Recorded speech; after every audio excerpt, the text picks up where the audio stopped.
Bonjour à vous, j'espère que vous allez bien. Bienvenue sur cette chaîne, donc en ce lundi 11 décembre 2023. J'espère que vous allez bien. Je fais aussi un coucou à Marie. Donc comme promis, je vous avais dit que je reviendrai pour vous montrer les larmes. Alors je me suis trompée, donc désolé. Je m'étais servi aussi de l'oracle des miroirs. Mais ici, donc, je vais vous montrer ce qui était sorti depuis très longtemps avec l'oracle, donc ici, l'oracle G et l'oracle d'Élise. Hop, donc ici, et, et des petites cartes que j'avais fait moi-même, où j'ai eu des commentaires qui se moquaient de moi via cette nouvelle chaîne dont je vous avais parlé, qui se moque de certaines personnes, qu'on disait que c'était des cartes de pacotille.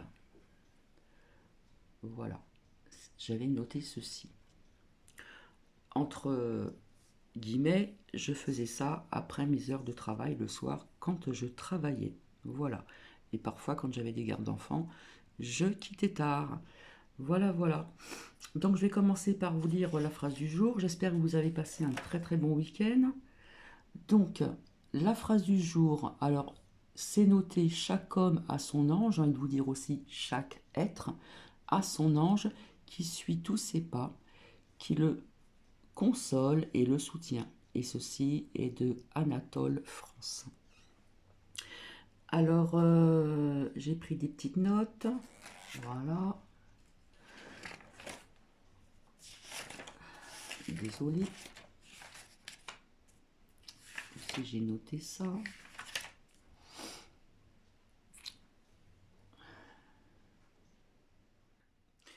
Et je vous montrerai donc les lames que j'avais sorties à plusieurs reprises il y a quand même quelques temps en arrière. Donc, je remercie, je fais un coucou à Monique, ça faisait longtemps que je ne l'avais pas vue. Alors, Marilène Bise également. Euh, comment dire Et j'ai envie de dire aussi merci, donc via un commentaire qui n'est pas d'aujourd'hui, où c'était donc un partage sur la lithothérapie en ce qui concerne l'hématite, donc merci. Voilà, voilà. Donc Marilène, en commentaire, il me semble qu'elle m'a demandé autre chose, de la tenir au courant. Donc j'ai retrouvé autre chose à écouter. Voilà, je pense que certaines personnes connaissent un petit peu cette chaîne. Voilà, où on vous parle de certaines choses. Et après, j'ai installé quelques lames dont je vous ai montré les, comment dire, avec les deux oracles et le petit, je dirais un petit oracle si on veut entre guillemets, mes petites cartes. Voilà, elles sont posées et je vous les montrerai, je baisserai, je vous montrerai ce que j'avais vu depuis très très longtemps. Donc, je vais vous faire écouter. Donc, comment dire alors, alors, il faut faire attention à ces mots. Vous savez très bien que maintenant, quand on prononce des mots qu'il ne faut pas dire, nous sommes strikés.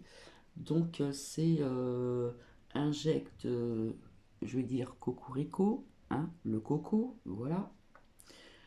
Donc, c'est, comment dire, l'agence européenne, pardon, du médicament commence à lâcher du lest. Donc on va dire que c'est la suite de ce que je vous ai partagé, il me semble, je ne sais plus si c'est hier ou avant-hier. Petit caput pour pas changer ses petites habitudes. Voilà, à la vôtre. Donc je vous souhaite une bonne écoute. Et puis pour les personnes qui sont toujours là, qui m'ont écouté depuis, pas le début, mais pratiquement le début de ce qui s'est passé via ce cocorico, eh bien, comme je l'ai déjà dit, j'aime bien encore apporter des preuves. Voilà, et je n'avais pas sorti les lames pour vous les montrer.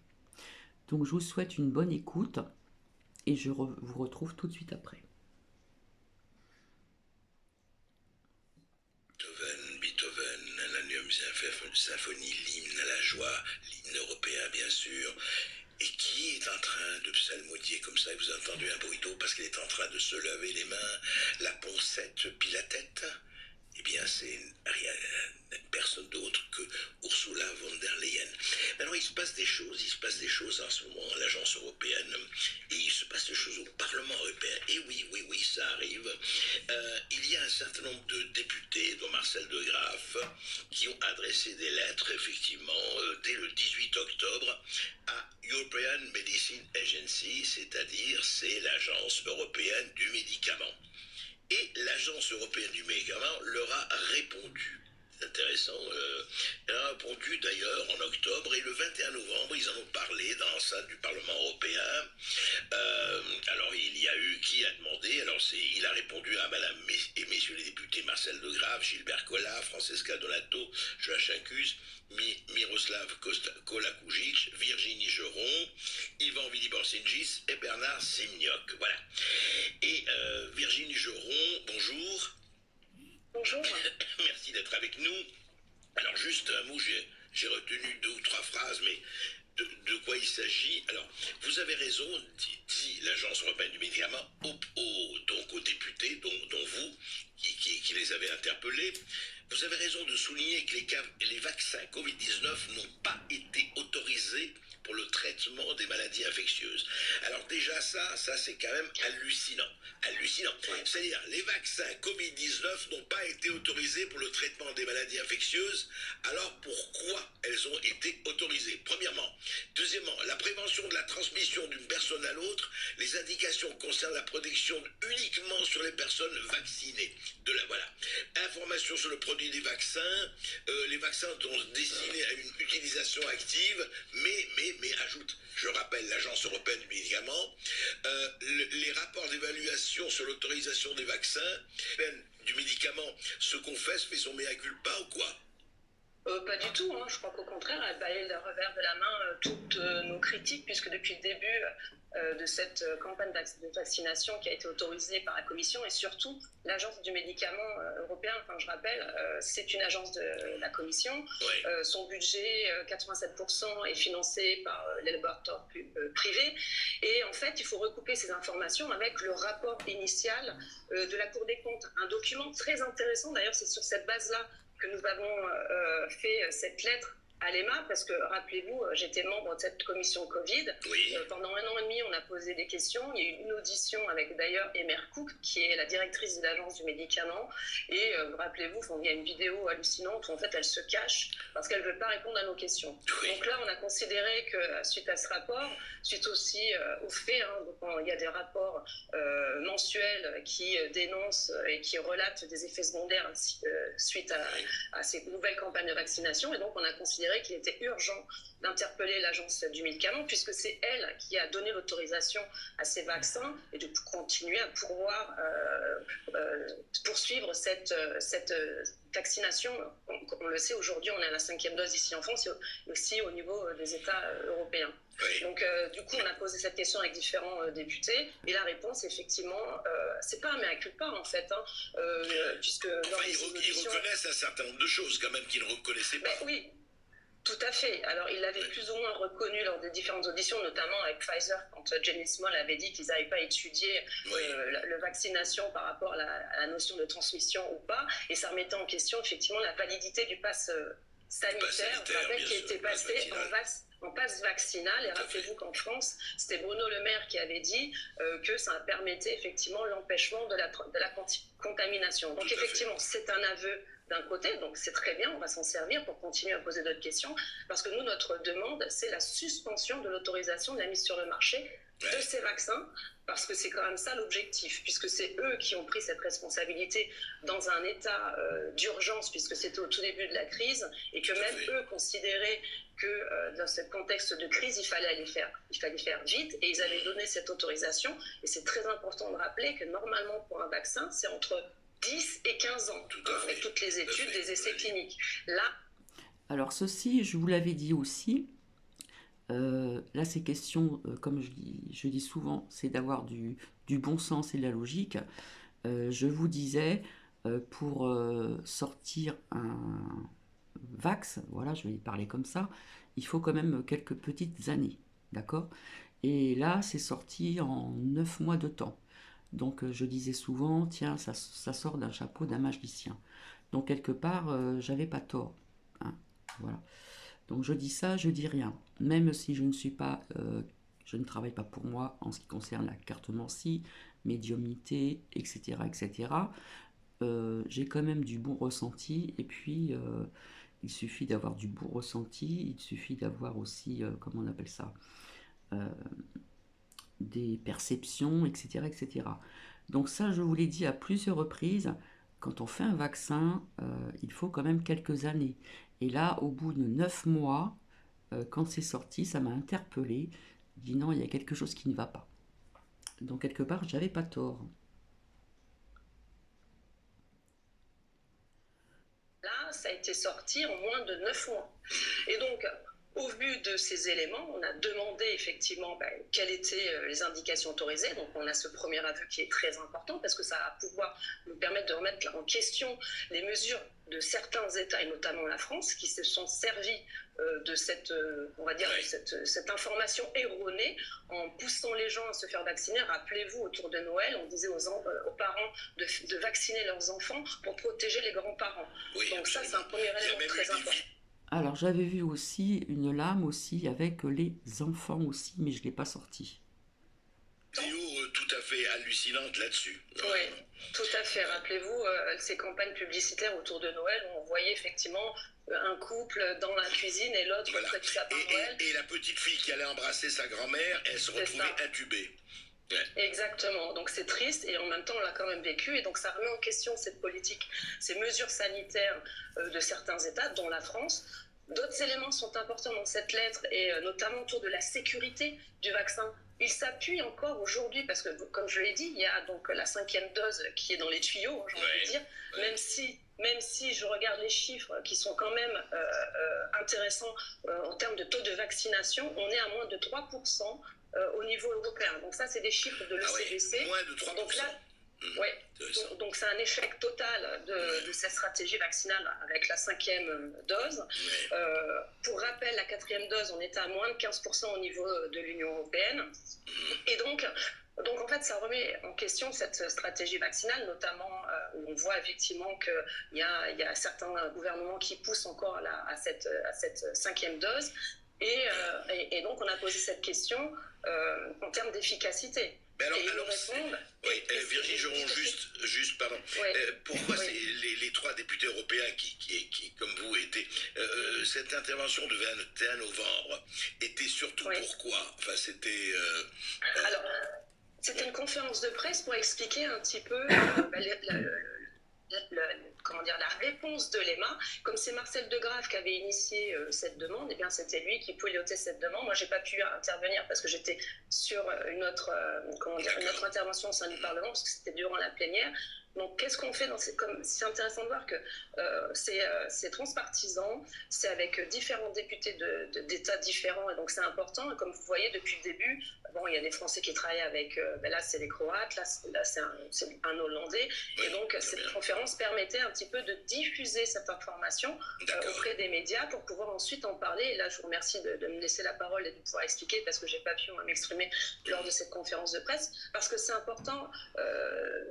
On donne des informations au public, mais aussi à certains avocats, et j'en ai rencontré la semaine dernière, qui sont en train de monter des dossiers. Ça va leur permettre aussi de conforter leur procès, parce que c'est très difficile, et je l'ai vu la semaine dernière en étant allé à Aix-en-Provence en voyant des victimes. Déjà très difficile de faire reconnaître qu'il y a un lien d'effets secondaires et de vaccins. Oui, la puis après, c'est très difficile. Et puis pour dire que la réponse de l'EMA en termes de sécurité, ça c'est un argument très important pour eux qui sont en train de monter les dossiers, donc les avocats. Ils disent en fait que même si on est à la 5e dose ou la 4e, ils s'appuient sur les études cliniques. En plus, on sait très bien la valeur de ces études cliniques quand ils ont autorisé la mise sur le marché du premier vaccin.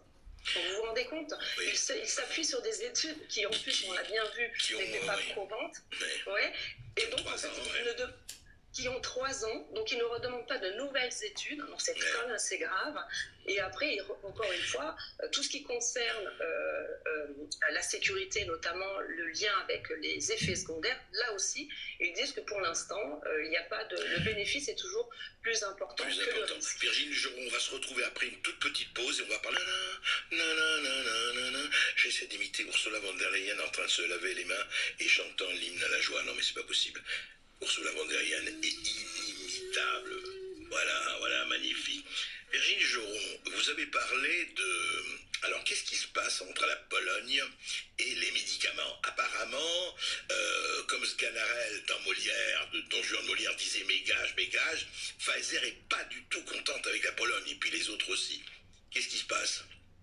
Qu'est-ce qui se passe, c'est que Pfizer, qui s'était entendu à écouler un stock de doses jusqu'en 2027, auprès des différents États membres, via la Commission, elle veut que les contrats soient respectés et demande à ce que la Pologne continue à commander des vaccins. Parce que l'originalité de l'organisation de cette stratégie vaccinale qui a été choisie par la Commission, c'est qu'elle a commandé au nom des États membres en 2021 un stock de vaccins à venir. Et donc, c'était jusqu'à 4,6 milliards de doses. Le gagnant, vous le savez tous, c'est Pfizer avec 2,4 milliards de doses, et qui engageait les États,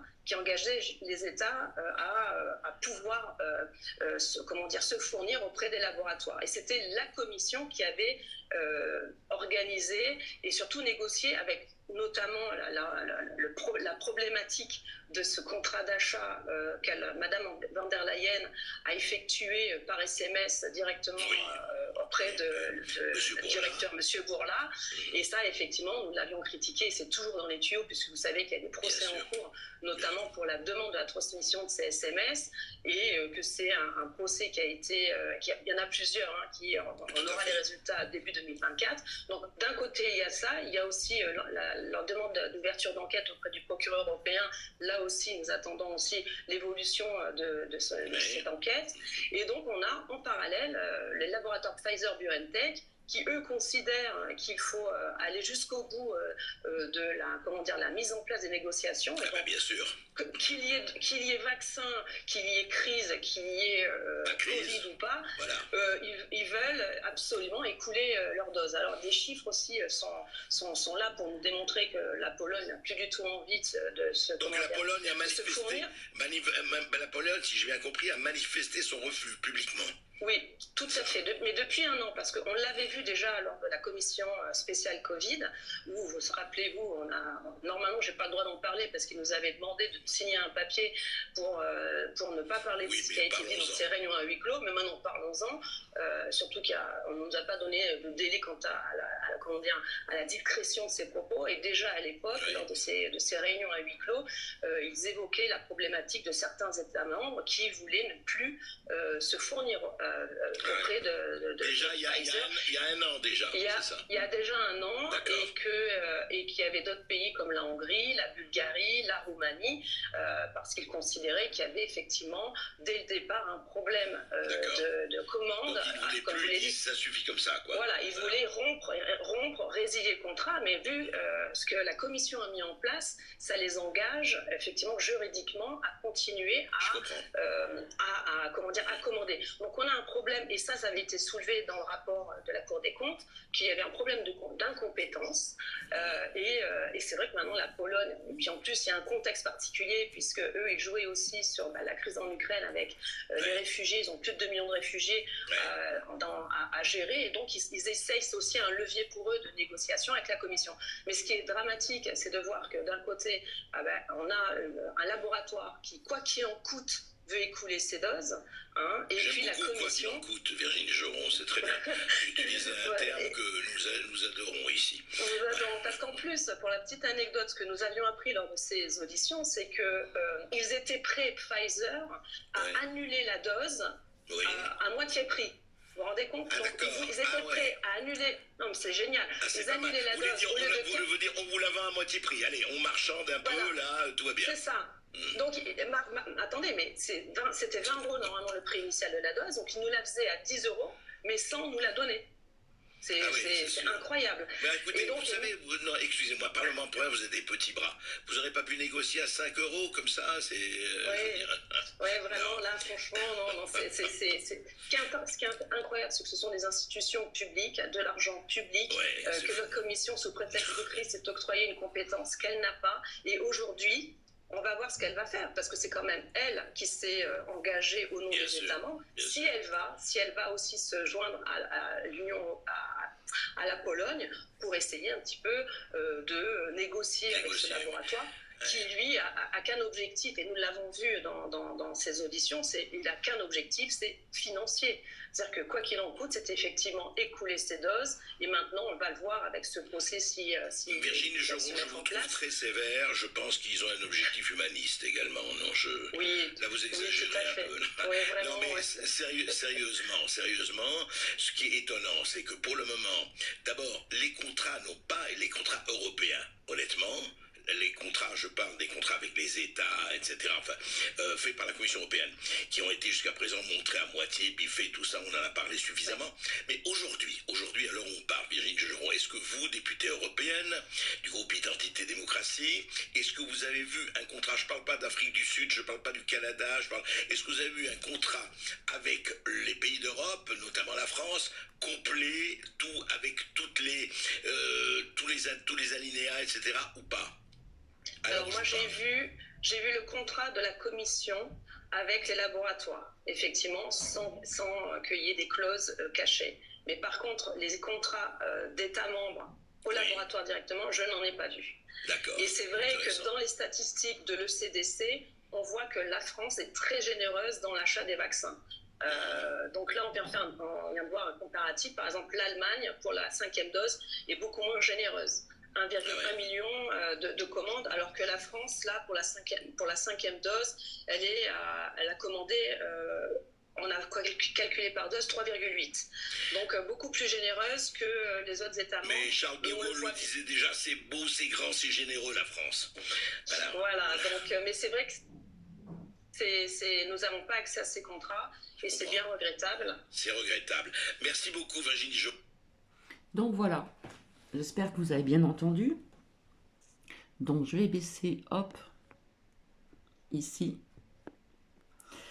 Alors, j'avais sorti, donc, alors je les ai rassemblés pour mieux vous expliquer. Hein. Donc avec l'oracle donc d'Élise, je vous disais tout le temps, il créait donc la peur ici. Hein, on voit bien ce dessin qui ressemble bien à quand on a peur. Les mensonges, rappelez-vous, ceci, et oui, nous le sommes. J'avais sorti également ceci, et vigilance. Était sorti avec l'oracle G ici. Ce que vous voyez, je disais tout le temps, attention, attention, vigilance. Ici, chenille qui devient papillon, la transformation. Je pense qu'il y a des personnes qui vont comprendre.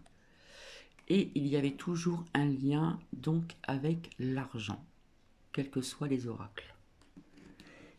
Et à côté, donc l'oiseau, les nouvelles. L'escargot, c'est la lenteur, c'est au niveau du temps, hein, comme il y a dans d'autres oracles, c'est l'horloge, etc. Donc au niveau du temps, à chaque fois je vous disais, il y aura donc des mises en lumière, des révélations,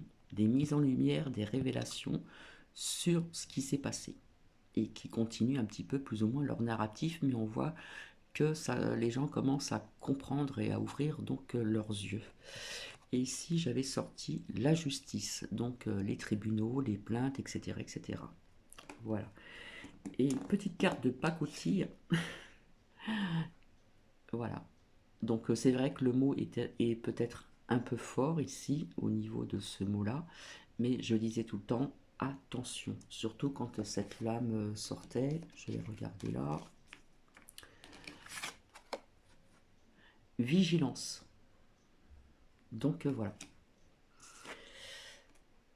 Comme petite lame aussi, ici je dis ça en passant, j'avais dessiné des montagnes où dessus j'avais noté volonté. Et rappelez-vous, je voyais aussi des volcans, comment dire, qui se réveillent en action. J'ai oublié de la sortir. Et donc il y avait le mot volonté. Et quand j'ai vu cette lame, volonté, volcan, et ça représente des montagnes. Donc je vous avais dit qu'il y aurait des volcans qui allaient se réveiller et être en éruption. D'accord? Donc c'est très facile, hein, je suis désolée, c'est pas une critique, hein, mais bon, il faut mettre quand même les choses à leur place. Quand on parle maintenant d'un volcan qui est en train hein, de se réveiller, on n'arrête pas de faire des vidéos dessus, etc. C'est tellement facile. Mais quand, la médiumité, la cartomancie, c'est de voir avant, longtemps avant. Voilà. Donc on peut ressentir des choses, on peut avoir des perceptions, etc., des ressentis, mais parfois il faut des fois quelques petites années pour comment dire, avant que cela arrive. Hein. Donc c'est mis en lumière, que je vous disais tout le temps, c'est mis en lumière, un jour ou l'autre on entendra parler. Donc en ce qui concerne les volcans, c'est la même chose aussi. Voilà. Donc sur ce, je vais vous laisser. Donc je vais vous souhaiter donc une belle soirée. Alors je voulais vous dire aussi, il existe aussi également des soins pour nettoyer pour les personnes qui se sont fait injecter. Voilà, souvent est sorti aussi avec l'oracle G ici. Ici, donc le choix. Hein, nous avons le choix, puisque notre corps nous appartient. D'accord.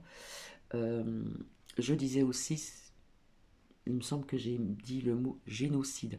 Oui, c'est une sorte de génocide qui s'est passé et qui continue quelque part, mais on voit que les gens maintenant ont une réticence pour ces injects. Voilà. Donc oui, c'est une sorte de génocide. Voilà. Comme je vous l'ai dit, quand on sort un vaccin, il faut quand même quelques années. Et là, au bout de 9 mois, on nous a sorti, vous savez, comme les magiciens, ils vous sortent un lapin d'un chapeau. Voilà, donc c'est ce que je voulais vous dire, tout simplement. Bien écoutez, je vais vous laisser, donc j'espère que Marilyn aura un peu plus d'explications là-dessus. Tous mes partages sont restés, j'en ai effacé donc aucun. Voilà.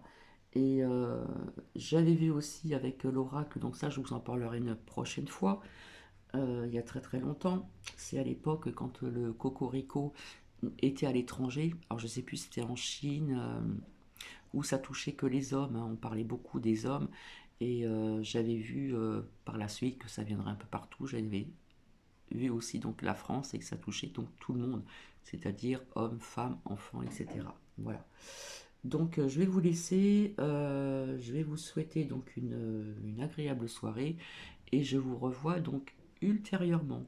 Donc c'est vrai, je le redis encore, j'ai sorti énormément de lames de plusieurs oracles où il y avait donc un lien aussi avec l'argent. Voilà. Est sorti à plusieurs reprises donc cette vigilance vis-à-vis de ceci. Ceci. Voilà. Ici.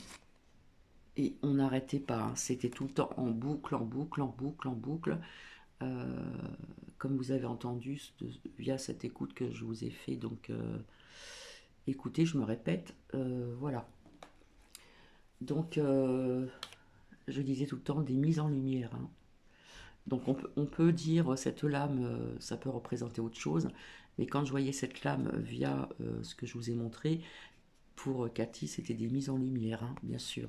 Et puis donc des nouvelles. Hein. Et donc l'escargot, la lenteur au niveau du temps, tout simplement. Voilà. Et là, chenille qui devient papillon, quelque part, c'est la transformation via ces produits dans le... Voilà. Donc je vous souhaite une bonne soirée et je vous dis donc à très bientôt. Bisous, bisous.